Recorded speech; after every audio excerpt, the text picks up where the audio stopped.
तर मी म्हणतो त्या पद्धतीनंच लक्ष्मी प्रसन्न करावी लागल. अशी पेडगाव लुटून? अहो लूट कसली मोरोपंत, आपलीच गावं देवळं लुटून त्या बहादूर खानानं त्याचा बहादूरगड भरलाय. आंबीरराव, पेडगावात घुसून बहादूर खानाला मारणं सोपी गोष्ट नाहीये. का? औरंगजेबाचा दूधभाऊ आहे तो. आणि म्हणून तर दिल्लीवरून खास राज्याभिषेक रोखण्यासाठी त्याला पाठवला होता. मग रोखला का? त्याच्या नाकावर टिच्चून आपण समद्यांनी केलाच की राज्याभिषेक.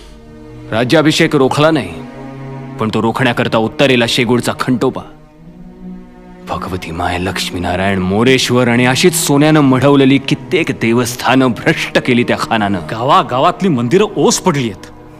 पिढ्यानपिढ्या पुजलेले देवदेवता तोडून मोडून बहादूरगडला नेऊन टाकलेत त्यांनी. हंबीरराव, राज्याभिषेकानंतर लगेचच बहादूर खानासारखं जनावर अंगावर घेणं योग्य नाही. अहो पण काय हरकत आहे? अहो दत्तूजी, त्याच्या पापाचा गडा भरला की आता होय. रिकामं करून टाकू. दत्ताजी, अहो राजगड तोरणा घेतला आपण, बहादूरगड काय जड आहे.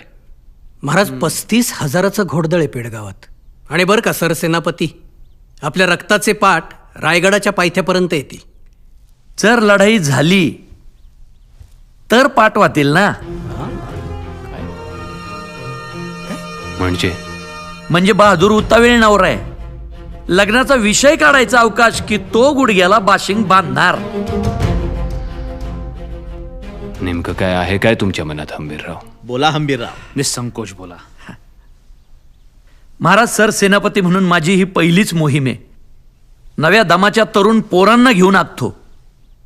म्हणजे आपल्या महालोजीचा संताजी आहे, यसाजीचा कृष्णाजी आहे, धनाजी जाधव, नागोजी जेधे, वरखडे बंधू, सूर्याजी